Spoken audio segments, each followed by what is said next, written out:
Hello and welcome to Free Advice Friday. My name is Keri Barnum for New Shelves Books, and we're here to answer all your questions about book marketing, publishing, anything having to do with the business of being an author.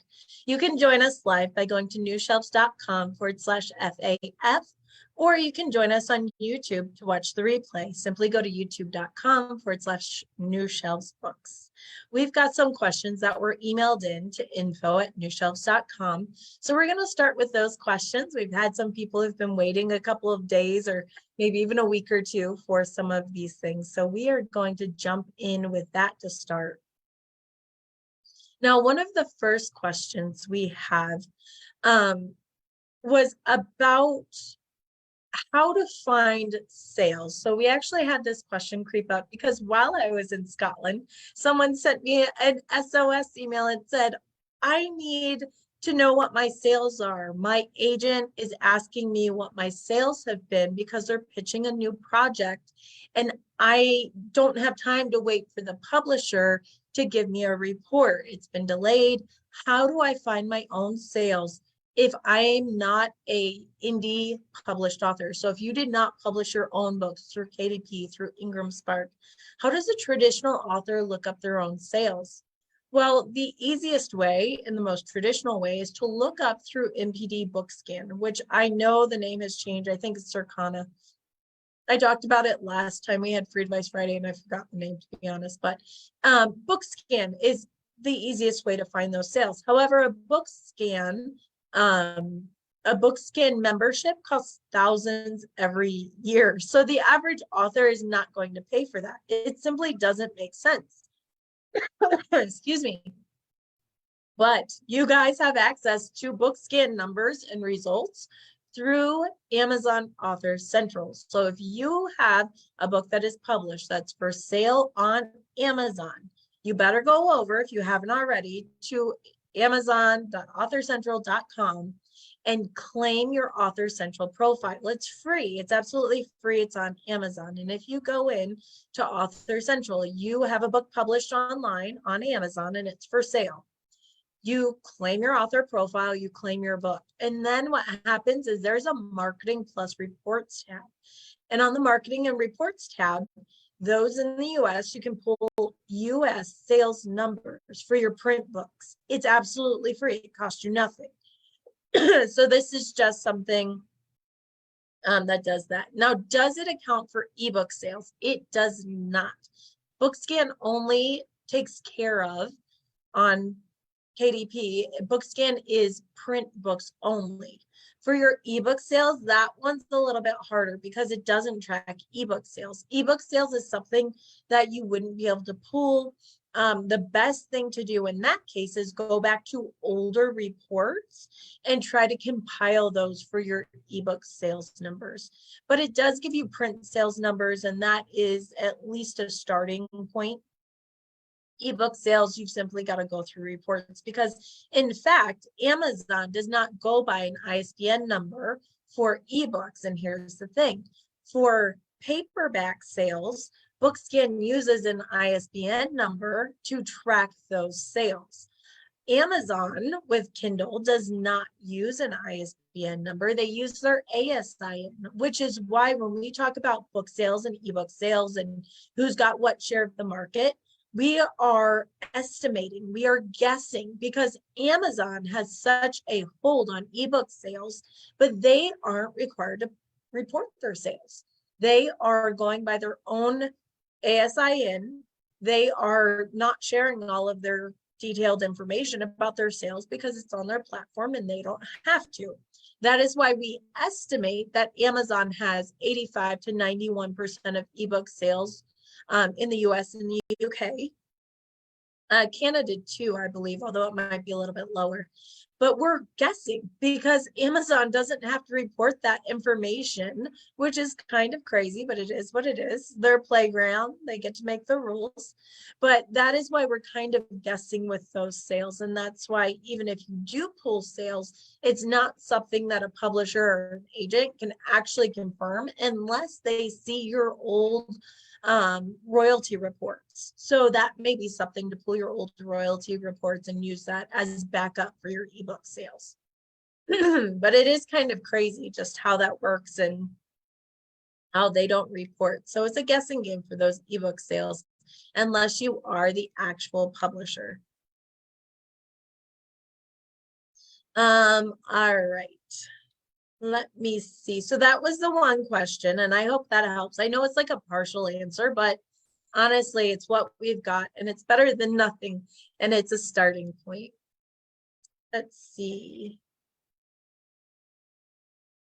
How do you get books removed from Author Central? You don't, just like you don't get books removed from Amazon, Author Central, they're not removing a book unless it's truly not your book. If it's an older title, if it's an old edition, they don't remove that. It's your book, and for the integrity of the system, they keep it on there, just like they keep old titles on Amazon.com, Amazon UK, because the book exists and it's there, so it doesn't ever come down. All right. Now, we had two really great questions that were different, but they have the same resources. So I'm going to cover those two together. Mike asked a question about setting up readings and book tours. And he said, I know I'm not there yet, but he's gonna be. He's going to big places. And he said, about how much inventory do you think I should be keeping on hand for events such as book signings and book tours? I'd like to be prepared. What should I have ready? So here's the thing. If you're doing a book signing, if you are doing a book tour, something like that, typically if you're going to a store, a bookstore, they will be ordering your books directly from Ingram. They're not typically expecting you to bring your own books. Now, if they do ask you, if they say they'll take books on consignment, or they ask you to bring your own books, they typically are expecting you to bring 10 to 20 copies of your book. So that's typically what I recommend you have on hand, is 10 to 20 copies of your book. If you're doing an event and you know it's pretty big, you know a lot of people will do there, I would say bring 10 to 20 copies into the event and then have more in your car, have them stashed away somewhere. What you don't want to do is you don't want to have a table piled with books and no one taking them. It's much better to have 15 books, and as they like start to take them and people are buying them and signing, it goes dwindling, because it's like that idea of like, get it before it's gone. We've got 5 more copies left. It's that same idea. And of course you can replenish if you've got more in your car, that kind of thing. But typically 10 to 20 is what you need to have on hand. It's what most events expect for you to bring or to sell, unless again, it's a really big event. You have people pre-signed or pre-saled for that kind of thing. So that's one thing is, excuse me, that you want to do that. Now, there were a lot more questions that came up from this, asking questions about what bookstores expect, what events, how to get events.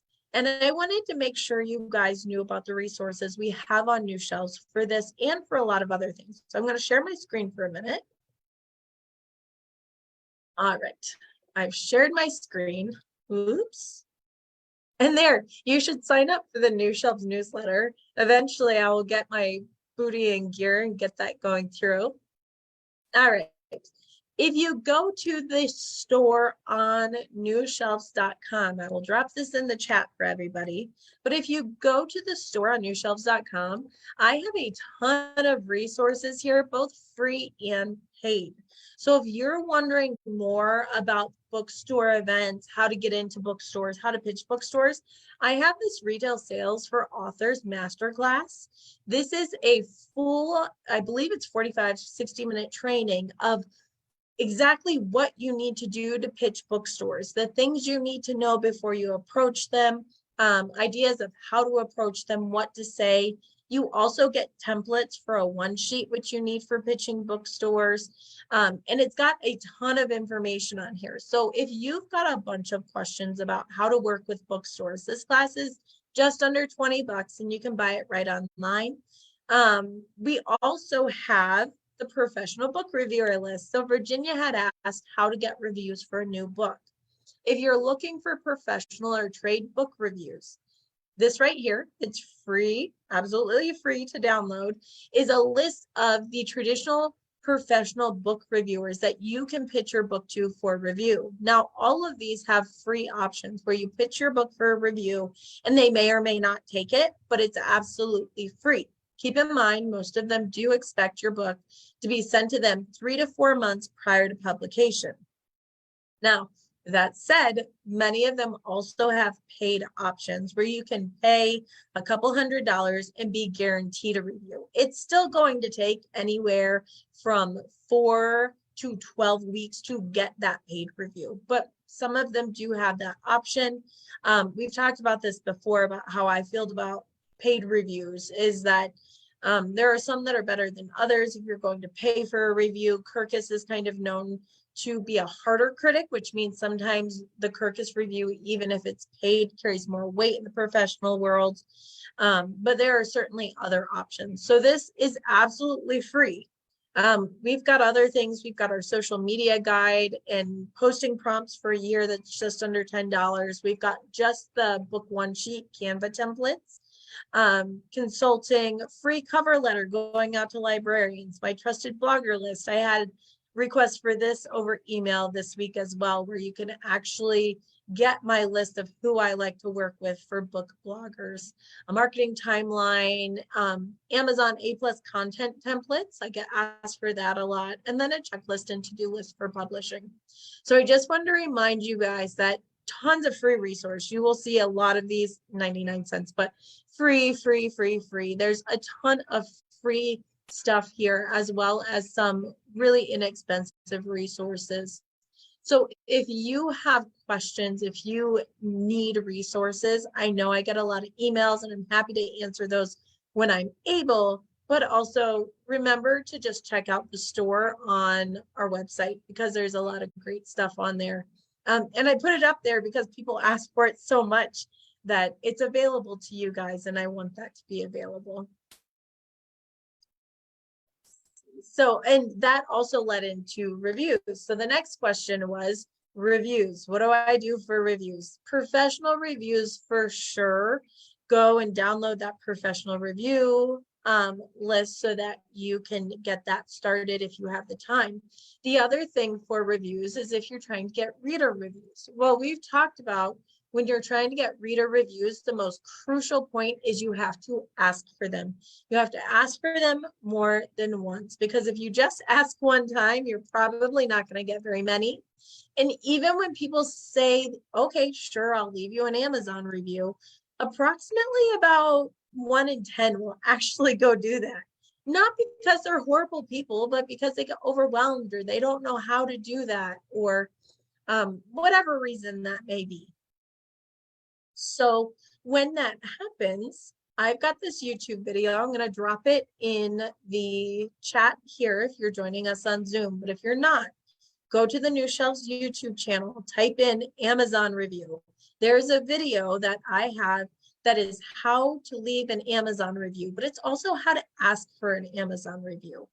So this is kind of a helpful tool because it actually shows people how to leave a review, where on Amazon they're going to, what to look for. I find that the reason why a lot of people say they'll leave reviews and don't is because they get overwhelmed. They're not sure how to do it. They don't know where to find it, or they feel like they have to write this book report. And there's just this pressure of, what if I don't say the right thing? What if I don't write enough? And so I really break it down for reviews. Ask them 3 questions. Ask them to just answer 3 questions. Did you like the book? What was your favorite part, and would you recommend it?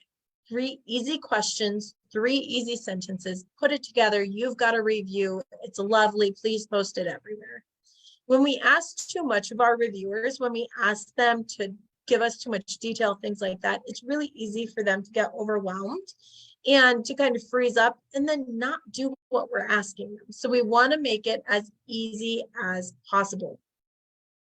The other thing to keep in mind is that if you are releasing a book that's in a series, so let's say, for example, this is the 3rd book in a series, what you actually want to do is not go to new people and ask for reviews. What you want to do is you want to make sure that you're marketing your series. You're getting new readers into book 1, and that you are letting your readership know that book 3 is out. Because if you just go to people and ask for reviews for book 3, you're not going to get anywhere fast because you're 3 books into the series. They're going to feel like they have to read 3 books to even get started. You want to capitalize on the people who've already been reading your series. How do you do that? Go to your mailing list. If you have a mailing list, which I hope you do, because you know I talk a lot about that, go to your mailing list. Announce that your new book is out. Hey guys, my newest book is out. I'm so excited. Here's the link. Go grab it now. Read it on Kindle Unlimited, whatever it is. Announce that. Wait 2 or 3 weeks. Then follow up with them. When you follow up with them, you don't just want to ask for a review. What you want to do is you want to take a review that's already there, because hopefully at least one person left a review. Amazon, Goodreads, something. And you take that review, you highlight it in your email to them, and you thank this person. Man, Becky was the first person to leave a review for my new book. I am so excited with her feedback. Thank you, Becky. And then you highlight with a graphic, or you just quote from that review. And then you say under that, for anyone else who's read the book, if you would be kind enough to leave a review, it means so much to me. It makes my day when I see your feedback. Here are the links, or here's what you do. I can't wait to read what you thought of my book. Because what that does is, number one, it shares excitement and hype. What that also does is people say, oh, this person was recognized. They were publicly thanked. They were appreciated. I might have the chance of getting that as well if I go and review the book.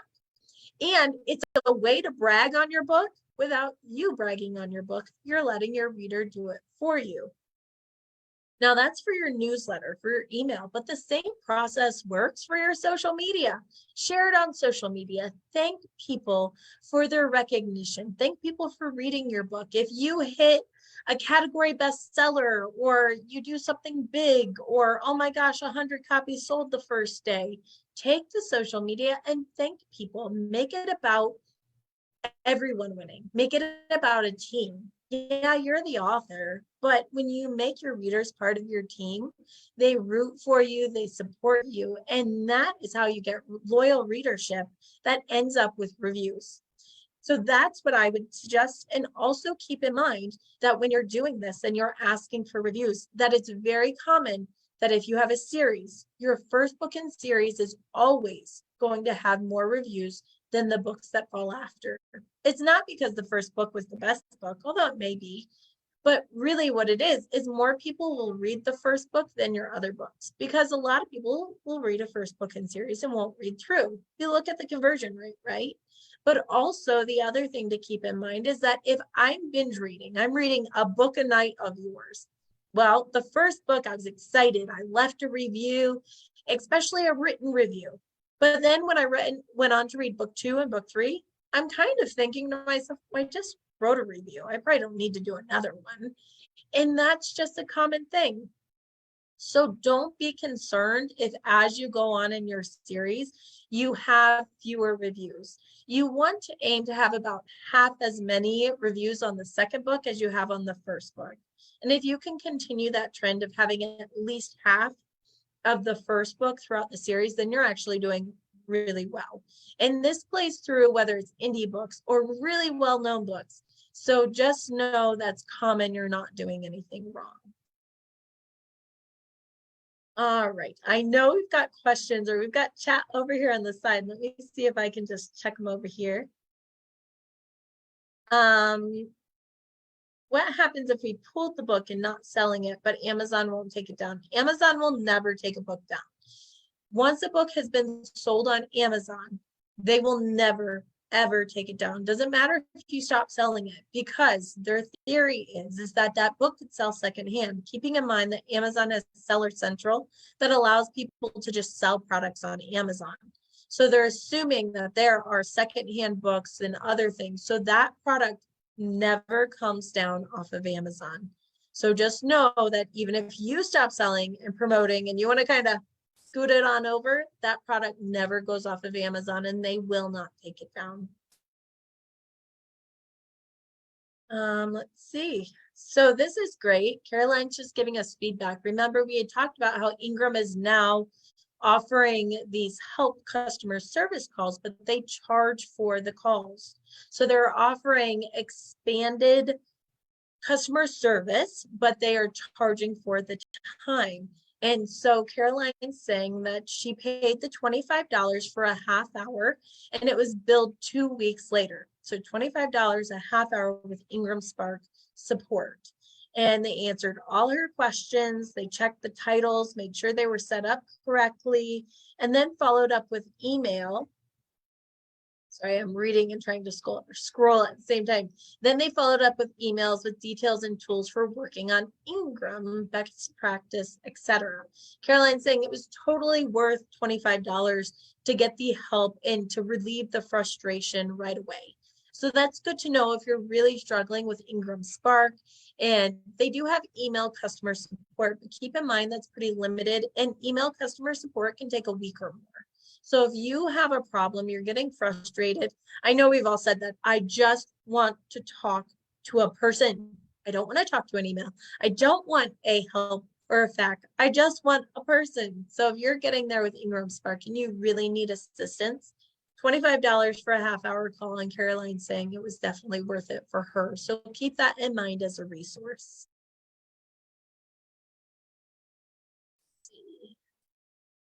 Yes. All right, I have a new edition of book number 1 with a new cover, and the old version comes up first. It's so frustrating. You're right, it is frustrating. Now, I'm going to give you 2 tips for how to start showing your new edition first. Number 1, if the first edition has the same exact title and the same author name, I want you to be sure that you go to Author Central or KDP and you send in an email to them requesting that they merge the listing for the first and second edition of that book. You're going to send them in. I would like to merge the first edition of my book titled, I don't know, whatever it's titled. Then you're going to say first old edition, like how I did parentheses, first edition, ISBN, whatever it is, ASIN, whatever it is. And then you are going to say second edition, ISBN, ASIN for the ebook, whatever it is. And you're going to say, please merge these 2 editions. What that will do is that it will actually transfer your reviews over. Now, hopefully you had good reviews if you had any on the first edition.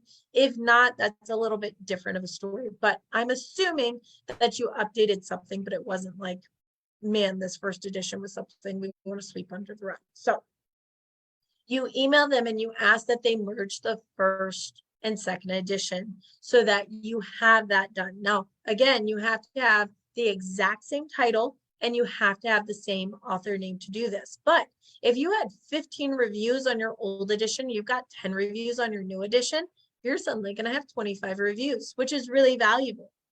Then here's the other thing. Amazon runs on algorithms. If you're just searching, excuse me, if you're just searching a book and a title, keep in mind that if you have previously bought this book, Amazon's little bots and algorithms, if you're logged into your account, Amazon's bots and algorithms are naturally going to show you the product you already bought first. So keep that in mind. The second thing to keep in mind is that the more traffic and sales go to the new edition, you're training the algorithms and the bots on Amazon that this is the right edition. So what you want to do is you want to get a direct, clean link to the new edition. The best way to do this, if you are self-published, go into KDP, go to KDP, go to your bookshelf, find the book that you're looking for, and hit the view on, and it gives you Amazon.com, UK, all the options. Go view on Amazon. Take that link, start sharing it, share it to your newsletter, share it to social media, share it in a Facebook ad. I don't care. The more clicks that you're getting to that direct link and the more sales that start happening to the new edition, it's training those Amazon algorithms that this is the edition people want. And Amazon's manifesto is they want happy customers. So if they realize, if their bots and their algorithms realize that this is the version people want, that this is what's going on, they will naturally start showing that more in searches. So definitely traffic. Exactly. So Virginia's saying the traffic issue, when I did a free Kindle promo and the traffic was huge, she got like 5,000 downloads, yay, of a free book. Now the newer book is what shows up in the searches. So absolutely push that traffic, push that algorithm. And that is what will take, it'll take a little bit of time. I know it's frustrating, but also keep in mind, go in incognito or go to a different browser. Do not log into your Amazon account and search. Other people may be finding different things than what you are finding, because again, Amazon's naturally going to show you the product you've already purchased. So keep that in mind. All right, let's see. Do author purchases count on their algorithm? They do not. They do not. Just like they don't count for your royalties, they don't count for its algorithms. Let's see.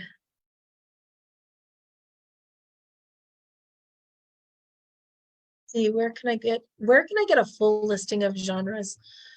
If you're looking for genres, or if you're looking, excuse me, you guys, if you're looking for like BISAC codes, in that sense. So this is not Amazon categories, but if you were looking for BISAC codes, which is like what you would use when you're going to IngramSpark or Library of Congress, that kind of thing. If that's the case, there's actually a link that shows up. I'm going to put it in the chat for anyone that's here. If you are watching the replay or something, you can just Google BISAC codes or email info@gmail.com. I'm sorry, oh my God, info@newshelves.com. And I will happily send this link to you. There's a full list of BISAC codes that you can access. Amazon categories is a little bit different. I have never actually seen anything officially come out. I have seen where authors have put together genre lists and they have like an Excel spreadsheet. I don't know how updated that is, but it's estimated that for book categories alone, Amazon has approximately 1,600 book categories. So there are a ton. There are tools like Publisher Rocket that can help you find that, KDP Spy, BookLinker. There are like a couple of tools that can help you find it, but you have to research a little bit more than just get a full list. If I find a full list, I will try to share it. I know there was, for anyone who is in the 20 books to 50K Facebook group. If you're not in it, it is a great forum for self-published authors, usually all authors, but it really does kind of skew to self-published or indie, in my opinion. They have a ton of resources in there, and that is one place I believe that they have in their files in the Facebook group, 20 books to 50K. They have a Excel spreadsheet with book categories that a member created, I believe. So that might be a good resource for you. Excuse me.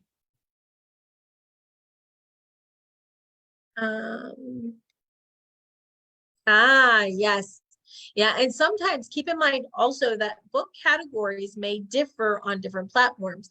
Book categories available on Amazon.com may not be available on Amazon UK or Amazon Japan.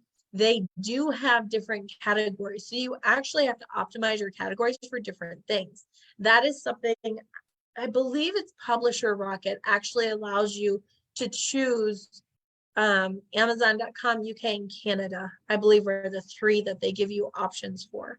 So keep that in mind as well, that there are different categories in different marketplaces. And so that may be some of your frustration as well. You are the best. Thank you, Caroline, for posting those resources. All right. Let me see. I know we've got some questions coming up. I got a 1-star review for something a character said, not me. Can anything be done? That's a tricky one. So if your character said it, you essentially did say it because you wrote it. Now, I don't know. It could be your villain. Sometimes our villains are pretty nasty and they say things of their own. Can anything be done? Not really, to be honest. We can't change someone else's opinion or view. And sometimes you're going to get 1 stars.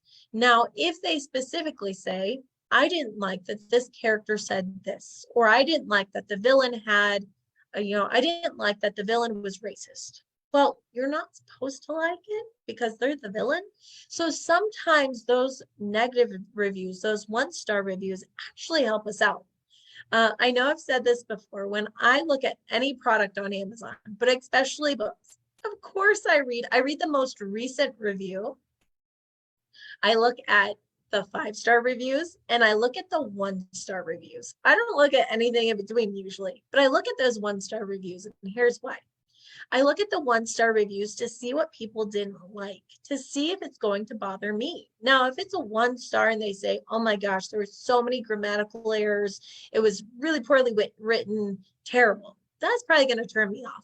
But if someone says 1-star review, I didn't like this character because XYZ, unless it's something that really irks me, I'm going to be like, okay, no big deal. If that's the worst you have to say about this book, I'm in. So just keep in mind that sometimes a 1-star review, it stinks. It brings your rating down, and I understand that. But sometimes a 1-star review gives you legitimacy with your readers, because you know what I also don't trust? Anyone who has all 4 and 5-star reviews, you know what I think? I look at the reviews and they're all 4 and 5 stars, and let's say they've got 20 reviews or they've got 37. I say, man, that person has a lot of friends, because no one can love no one's written a book ever that everyone loved.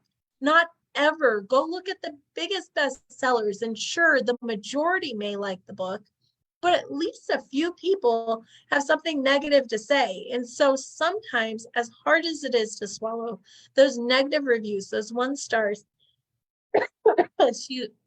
even the 3 stars, the 3 stars that were like, it was a really good book, and 3 stars. I have authors who are like, they gave me a 3-star, but those 3-star reviews provide legitimacy, because that 3-star review, I'm assuming, hey, this is probably not someone who knows the author, so that's probably a real opinion.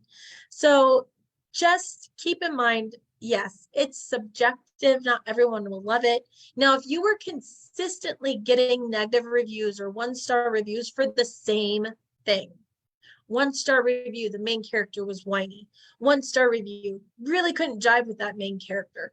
2-star review, man, I liked it until the main character started to hit XYZ.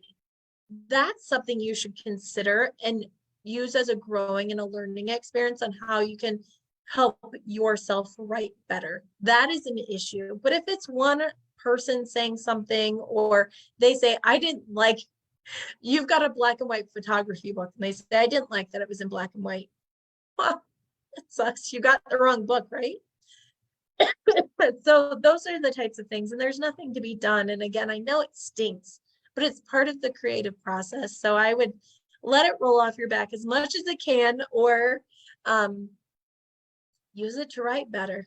Just take it as it is. It's part of the process. And I know rejection or critical thinking is hard, but the best artists, the best writers are the ones who take it and they think truly and really to themselves, is this true? Do I need to change? Do I need to do better? Or is it subjective? And that is when you grow, because if you think about it, if it's something that's just subjective and they didn't like it, they're not your fan reader. They're not the person who's going to read all your books.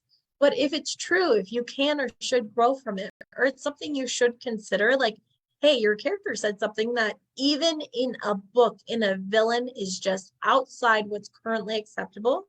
Maybe you need to change up that book. Maybe you need to go edit their dialogue. It totally just depends. Now, while saying my favorite 1-star review is someone who said that he loved my book, but unfortunately got his stars in reverse order. I love that, especially because on Amazon, you can edit and change your review. Although that is hilarious. I have seen that before. That's unfortunate. All right.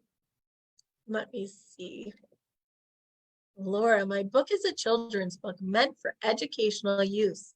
I have short reviews, snippets about the book by parents, kids, and educators. Should I also get professional book reviews?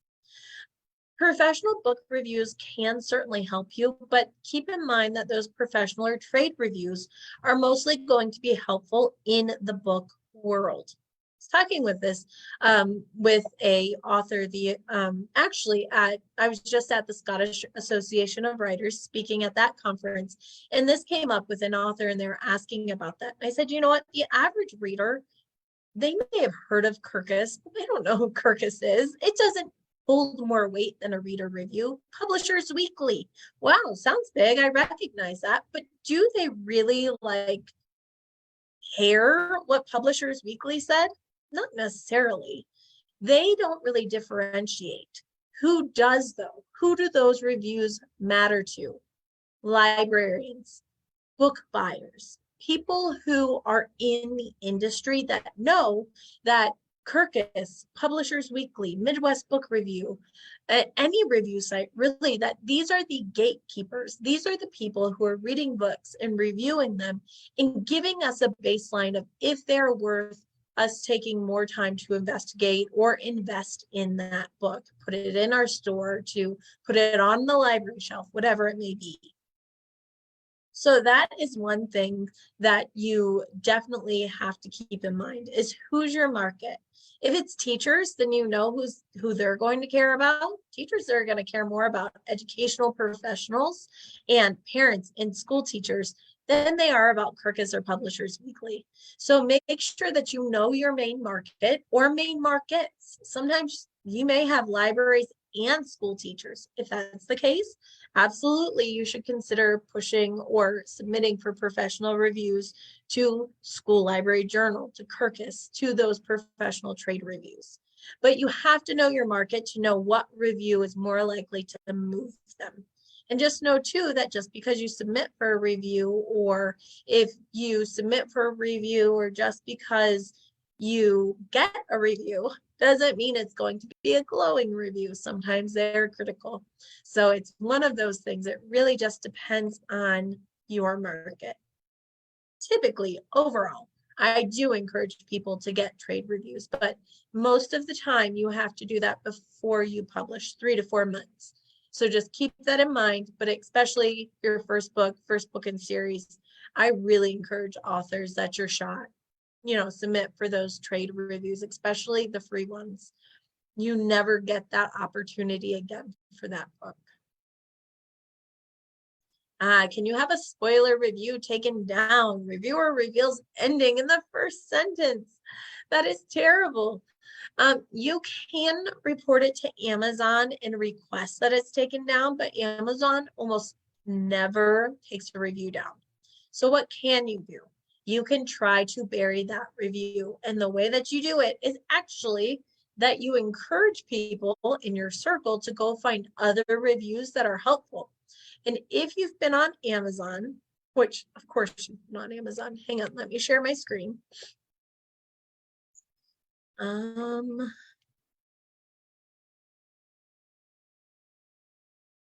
me see. Of course, I've got to find my right tab. All right, there we go. All right, this, by the way, is the list of complete BISACs that I was talking about. So this is the website for that. But we are going to go over, I've got like so many bars and everything in my way. Okay, Amazon. So let's say you've got a terrible review or a spoiler review and it's not getting taken down. And I get it, that's very frustrating. You can't change that, right? But what can you do? Here's what we can do. I'm going to go to this book. What we can do and what we can encourage our friends to do is that we can go here, and what we do is we go down to the reviews and we see all these reviews, right? So number one, you can have people ask people, not just yourself, but other people who are just readers or friends, ask them to report the review that has the spoiler. So you can ask them to do that. If enough people report it, Amazon at least takes a look and considers it. So number one, ask people, ask your circle, ask other authors, whatever it is, to report a review if it's got, now, Amazon's not going to take down a review just because you don't like it. But if it's got a spoiler, if it's defamation against the author, I have actually seen a review where someone obviously just did not like that author. And they literally attacked the author personally in the review. And I have seen that review get taken down.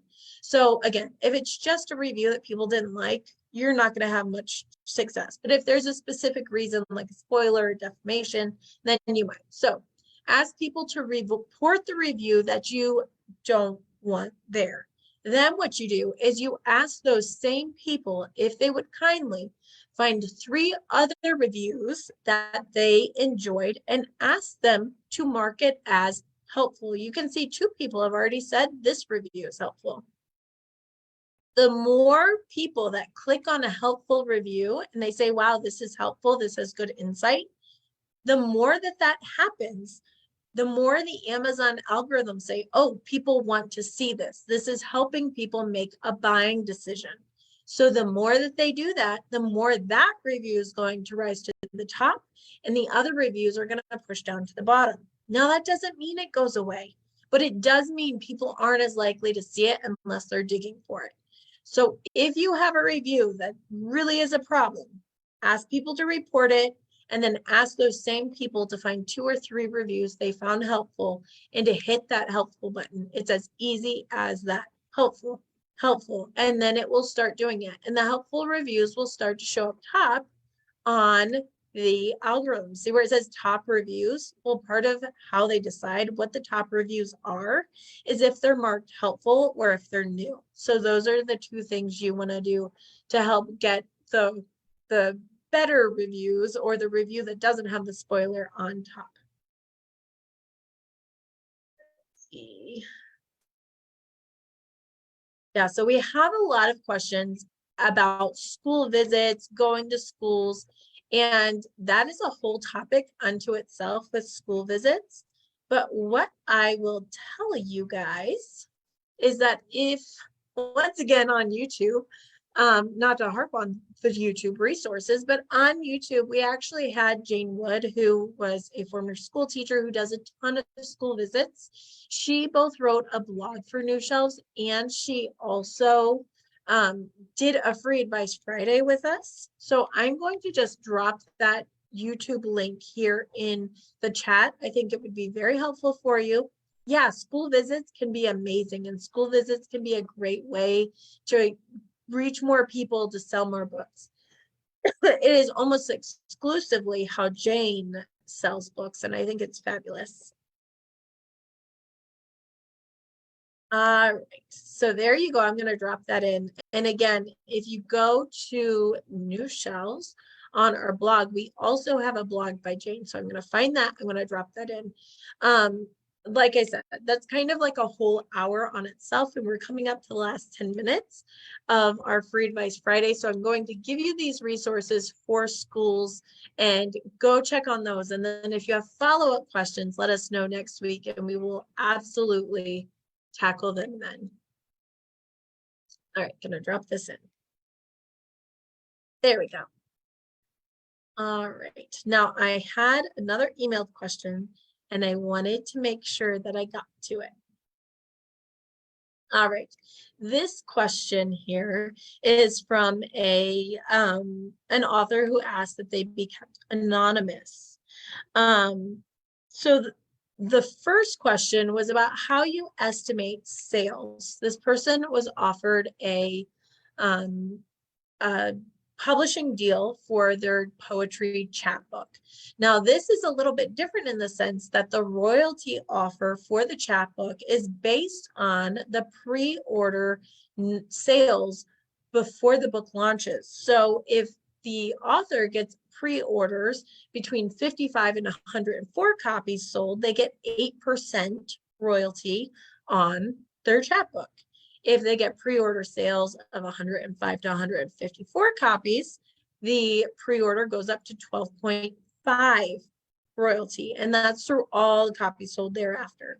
155 to 204 copies sold, it's 15% of the proceeds of book sales, and then 15% on net sales and copies thereafter. So you can see here what they've done is they've essentially incentivized authors to push a pre-order in order to get higher royalties, saying, hey, the more you sell your book, the more we both win, and we're going to reward you with a higher royalty system. Now, I personally haven't ever seen this before, but I think it could actually work out okay. I think the questions I would have is that if your royalty is based on your pre-sales and pre-orders, what kind of transparency is there and reports are there so you know how many copies you've sold? Do you have a sales dashboard that you can see in real time how many copies you've sold? How long is the pre-order period going to be? Is it going to be 2 weeks? Is it going to be 2 months? That's going to change how comfortable I am with the pre-order. But if you decide, okay, you know what, I'm in for it, I'm going to do this, I'm going to take this deal. The next question that kind of comes up is, how do I estimate my sales volume? How do I estimate how many pre-orders I'm going to have? And that's really hard to do, because when you're estimating your pre-orders, you have to think of who's going to know about the book. Do you have a mailing list? Do you have a strong social media presence? Are the people on social media interactive? How long is your pre-order period? What is your book priced at, and is it competitive? These are the things that are going to kind of estimate. Now, I often say that when we're looking at social media, you can have 10,000 followers on your Facebook post or on your Facebook page, but maybe only 70 people are actually seeing those posts. So it's really important that you're not saying, I have 10,000 followers, I'll have 10,000 sales. That's not how it works. You might have 1/10 actually go and buy the book. And pre-order is much harder to push than a book once it's on sale. So keep that in mind as well. If you're going to do a pre-order, you need to make sure that if your royalty depends on it, give an incentive for a pre-order. Guys, my book is now up. It's up on pre-order. Anyone who pre-orders the book and sends me a receipt is also going to get, maybe it's a download, maybe it's swag, maybe it's a poem made just for them, I don't know, but give them an incentive and ask that for that incentive they send you, or they send a generic email address that you create, obviously, their receipt, so you have an idea. Now that is how you help push those sales. The tricky thing is you just don't know how many sales you'll get, but I would take your audience, your mailing list, the warm audience that you're in contact with that regularly interacts with you, take about 1/10 of that. And that's probably what I would estimate for pre-orders. If you are in fact giving them a reason to pre-order, tell them, you know, pre-orders matter so much to me, it actually means that the book gets published, so I need those pre-orders. Or telling them, hey, pre-order and get this incentive, send me a receipt, send me some proof of purchase, and I will give you XYZ. So that is something I would definitely check. All right. And so that was the first question. The second question was actually why we were asked to keep it anonymous. And I think this is a really interesting topic. I'd love to know what your thoughts are on using a pen name. My brand as an author and that of my other career are very different. My workplace is buttoned up, formal, and generally historically a little bit more biased towards young women than other professionals in the workplace. For that reason, I've used a pen name so far to create distance between my two worlds, from my professional career and my writing, my poetry. And my poetry is very much not the persona I have at work. My poetry is raw. It's different than what I present in the workplace. And I think a lot of us, whether women or men or non-binary, I think we all can kind of experience that sometimes what we present in the workplace is different than what we are when we're raw and vulnerable, when we are with our trusted people or friends. And so the question then becomes, By using a pen name, am I making my own marketing harder by dividing my contacts into creative versus professional? Or is it the right thing to do to make sure that I preserve my space and my sanity? And this one is so personal, and I think that authors have to decide for themselves. I do think that if you're writing under a pen name, is it harder? In some instances, the question is whether or not your pen name is open. Some authors have a pen name where they write under this name, but they let people they know that they want to know that they're writing. They let those people know that the book is out, that it's them, that it's, that's their trusted circle. If you've got trusted friends, that kind of thing, then you let them know you're writing under this pen name. But I actually have worked with authors who no one knew. Their parents did not know that they were writing under this pen name. And that is because to them, it was such a different world and they didn't want anyone to know. So was marketing a little bit harder? Well, yeah, because they had to completely depend on their marketing. They had to depend on building a mailing list under this pen name. They had to depend on their social media, and they really had to lean into that and create a whole new support system just for that pen name. But for them, it was worth it. For them, this person was actually they worked for the government and they wrote very, very spicy romance. And so for them, it was worth it to keep those worlds separate. And that's the question you've got to ask yourself is, do you want a closed pen name where no one knows or very few know, it's very hush hush, or do you want an open pen name where you're, yeah, I'm writing under this name, but this is just a different part and I share it where I want to? I can't answer that for you. I think it's very personal, but I do understand it. And I think a lot of people do understand that you have your person, your persona that you present publicly, and then you have the broken, the vulnerable, the beautiful pieces of yourself that you kind of keep back. And for many authors, that's what comes through in their writing. And not everyone is able or willing to be as completely out there as others, depending on your job, your home life, whatever it may be.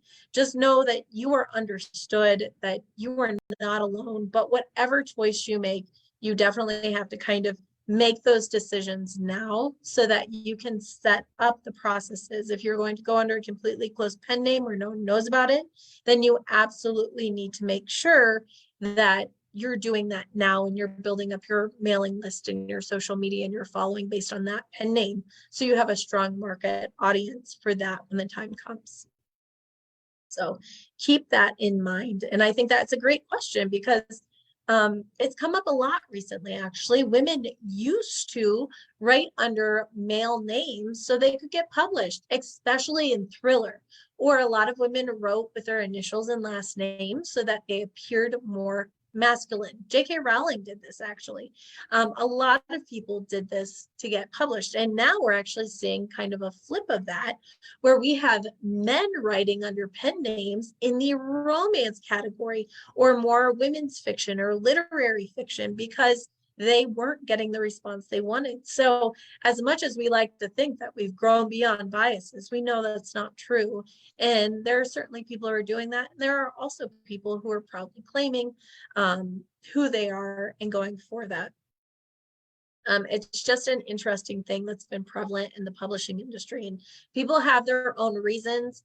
And I think your reasons are your reasons and they're valid no matter what, because they're yours, but you have to decide what you want your career to be and how you want it to run.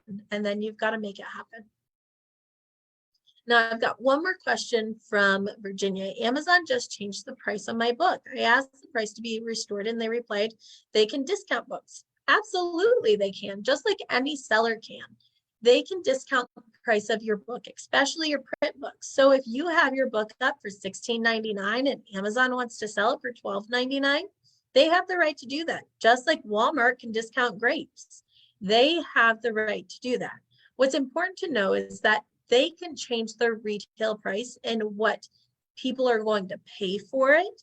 But if you have set your internal price to $16.99, their agreement with you is royalty based on the price you set. So if you do that and you're setting your price at $16.99, whatever it is, then they are still going to pay you royalties based on the price you set, your suggested retail price. But they are going to take a hit. And typically, if they're going to do that, if they're going to say, hey, the $16.99 book is selling for $12.99, they're doing that because they are trying to play on the algorithms and to see if they discount that book, will they sell more quantity and volume, which will make them more money over time. So they're absolutely within their right, just like any retail store, bookstore who's doing a discount, they're within that right, but they do still have to pay you the royalty based on your agreement to them. Yep, 5 cents. If it's a 5-cent discount, all they're doing is they're trying to shake up those algorithms and bots. And by the way, this is not Tom in the office going, I'm going to take that $16.99 book, we're going to sell it for $6.94. These are bots, they are algorithms. They are trying to shake up those algorithms. They are trying to sell more of your books. And so sometimes they'll change it to a weird price. Your book may go on sale for $16.16. Go with it, roll with it. Know that you're still getting paid the same royalty. And it does still show your price. So it'll say $16.99 and then it'll be crossed out with the lower price on there, because they know that psychologically people are more likely to buy something when it's on sale. That's why Black Friday sales have been a thing for so long. Because did you need those 15 DVDs? I don't even know if they sell DVDs anymore, but did you need those 15 DVDs for $3 a piece? No, you did not. But we felt like, well, it was only $3. I should do it. It's on sale. When's it going to be on sale again? So that's kind of the idea behind that. And that's what the algorithms and bots are doing. There's nothing to be done. You're still getting the same royalty, which is what really matters. All right, my friends, I do have to run. It's 11 o'clock. Again, I've got, well, it's upside down, but I've got my long list of people I will be getting in touch with this weekend. Just thank you for your patience. I'll be getting in touch. If you have questions, if you want to join us next week, we'd love to see you here, same time, same place, 10 a.m. Eastern, newshelves.com/FAF. If you have not joined us on YouTube, please go youtube.com/newshelvesbook. Hit that subscribe button. We appreciate it. And we'll see you next week. Bye, guys. Have a good weekend.